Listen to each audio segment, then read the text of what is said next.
Video is going to be about Triangle Wars. It is a newer version of the Duel of Dominance, essentially where you're pitted against two different opponents where you attack one at a time. This time we got islands instead. We'll just jump in real quick. You can see the top left corner here. This is going to be a rewards track that we'll go over a little bit later of what it looks like to move along it. In the bottom right, there's this arms warehouse. This is an option for you to potentially get these keys by pressing the exchange here. You can buy them for money, or you can trade these different resources on the right to unlock these armament keys. And in the Explore tab, this is where, with this reward preview, randomly somewhere in here, you can find these different items as you use a key to turn over each square. The plus item down there will just take you back to the exchange portion of this. Top right here, you can see all the specific rules. I'm just going to summarize for you. You have to be in the alliance for 24 hours and have a city level of 16 to participate. If you want to be able to attack, you have to have deployed defense. And as far as accumulating points, you will get 1 point for each troop that you defeat, and you'll get 10 points for each island that you take over. In the last island A, you'll get 20 points. In the event there happened to be a tie, it would go to the team that used the least amount of players. We'll go over this special content when we're kind of on the attacking side. There's this schedule area down here. So we're in the group match phase before we qualify to go on to the round robin.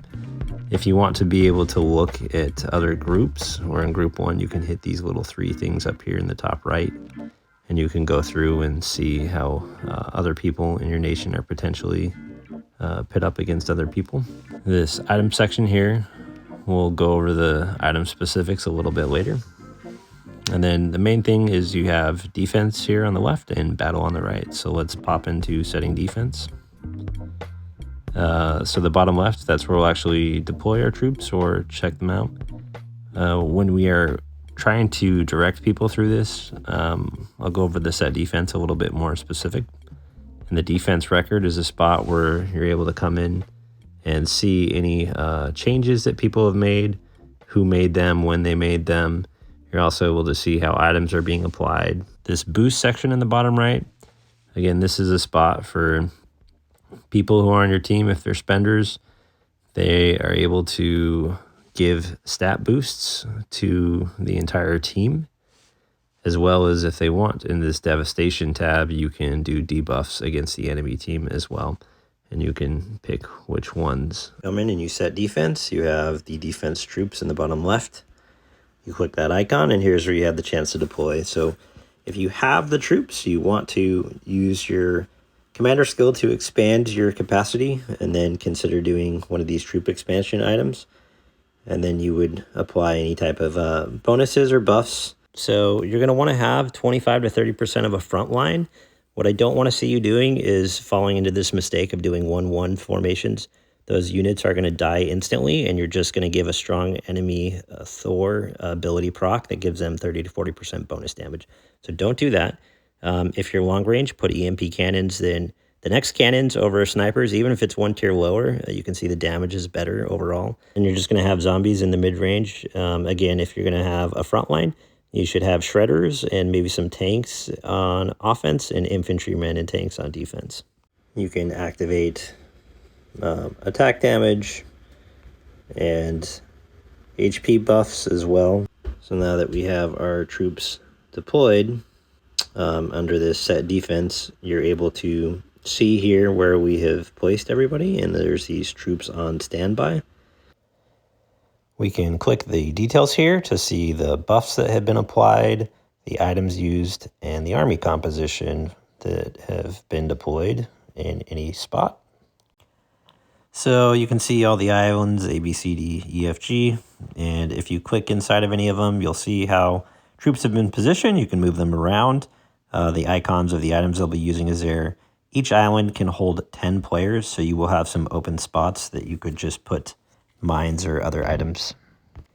So there are 2 players that you're fighting at the same time. You can bounce between the players, but on each side, once you've started down an island path, you have to finish that island out before you can go to another. So if we went from G to D and then we went up to C, we can't decide if we hit somebody hard on C to just go back. We'd have to wait until that island gets cleared by somebody else coming and clearing it, or us clearing it ourselves before we could go to a different island. Inside each of the islands, you're just picking these squares, and some of them, again, are empty or have bombs in them. And when the troops come up, you have a choice. You can either scout them or you can attack them and choose to pick an item. Generally, the strategy here as you're moving through is it's best to have your team in agreement that specific people are running point or directing activities. So it's not a free-for-all that people are just jumping in and hitting whatever they want. In the event that there was a tie in the score, the winner will be determined by who used the least amount of players. As you're in the earlier stages of this game, it's good to have the lower people in the alliance that don't have as much BP to participate so that they can have fun, take those percentage troop losses that the mines give. Unfortunately for us in this last Duel of Dominance, so not Triangle, but pretty much the same thing, that was one of the issues that we experienced. Our best player, he got on and he hit some mines along the way that just weakened him enough that when we had found their best player, we just weren't able to get by him because of those percentage of troop losses that he suffered.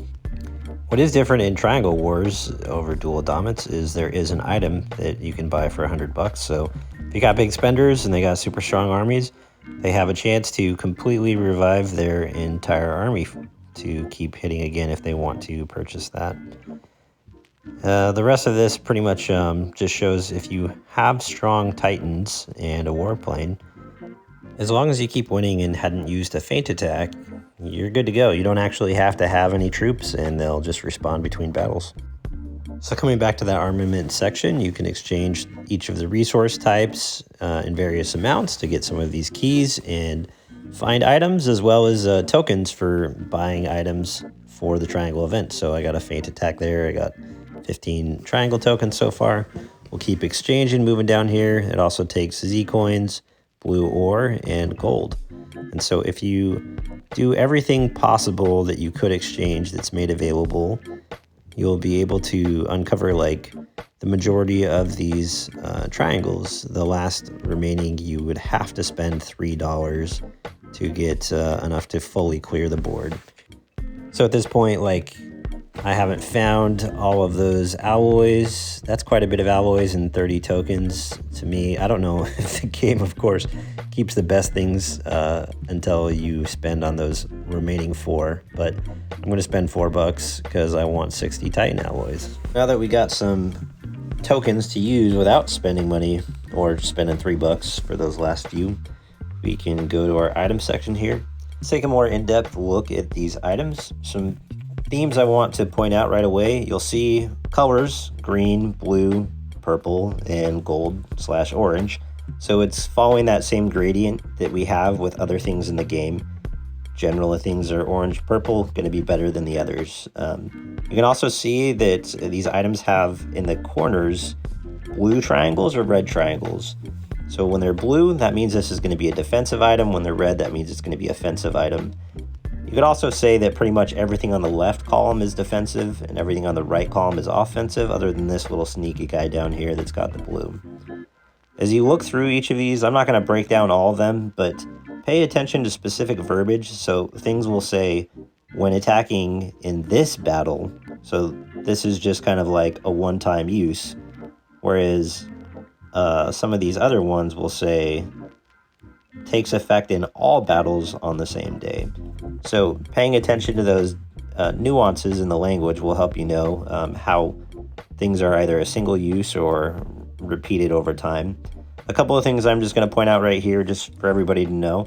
When you have empty squares, because again you can only hold 10 people in each of the islands, you have a choice that you can fill those with these guided bombs. They're essentially going to be mines that'll kill just a percentage of units with a minimum and a maximum amount. Those are really good to put in there in those empty spots. Your strong people too, again, it's expensive, so if you're a small player, don't waste your money on doing some of these bigger things, but mirroring troop defense, this will allow like one of your stronger people to essentially make a clone of themselves that's 33% less effective with attack and HP and defense, but they can occupy a spot in one of those islands, and it doesn't count towards that 10-person maximum. The absolute defense, this is essentially like the gold bubble in Duel of Dominance. There's just immunity for 14 seconds.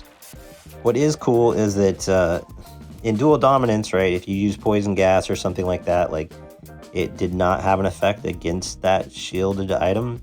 This energy storm attack, it does specifically say here, ignores absolute defense. So if you're trying to break through a strong enemy opponent that has that absolute defense, this is a good item of consideration. The survival coin, again, it's not something that you want to necessarily spend on unless you're a strong player.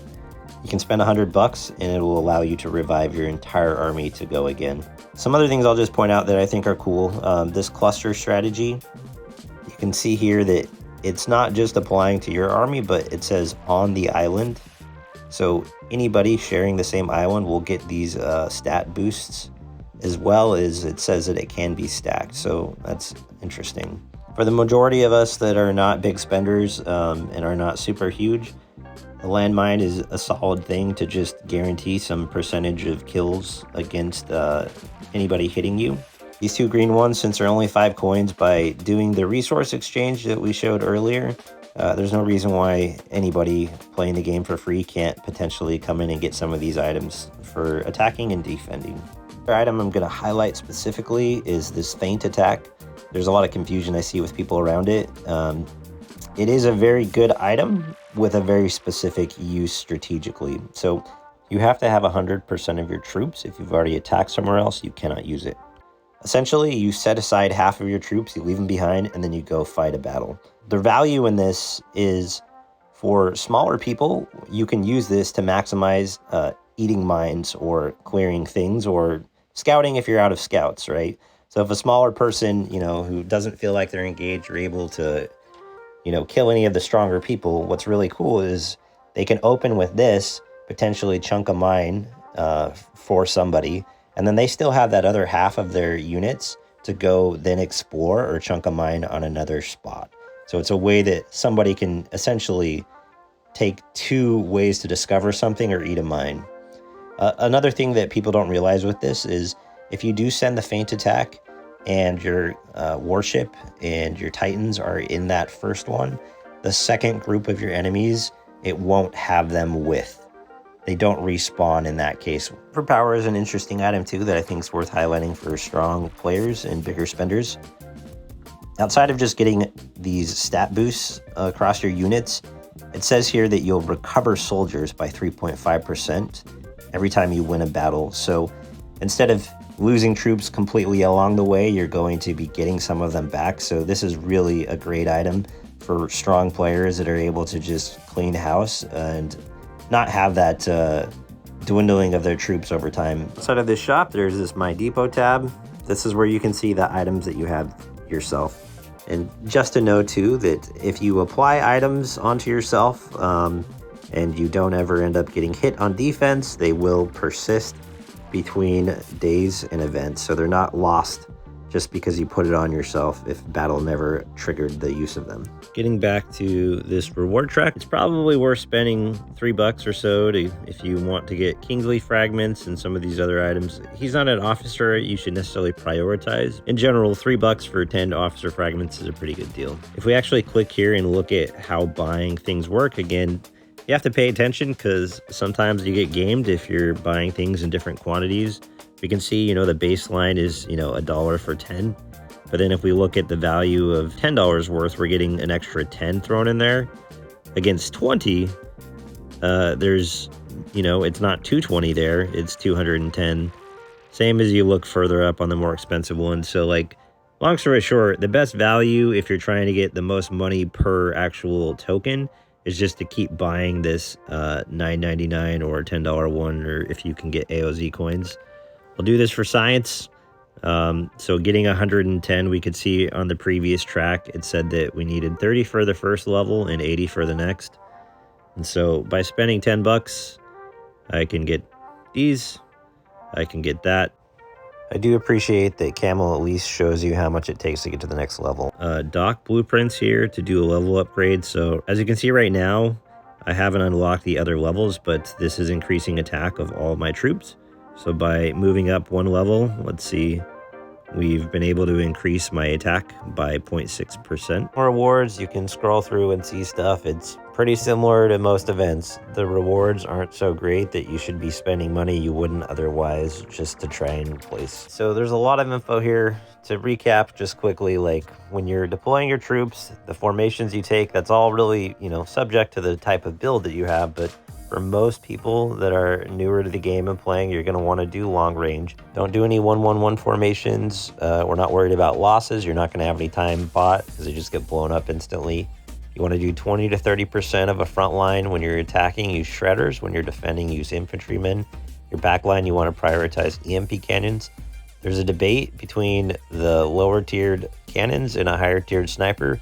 The math says that cannons will still be better from the factory based on their ability damage. Make sure to utilize the exchanges so you can get some free tokens and items for playing this game. The biggest thing is just to be coordinated as an alliance. So in some of the earlier stages, if you know your opponents are really weak, please let the smaller dudes on your alliance get to have fun and go on some kill streaks.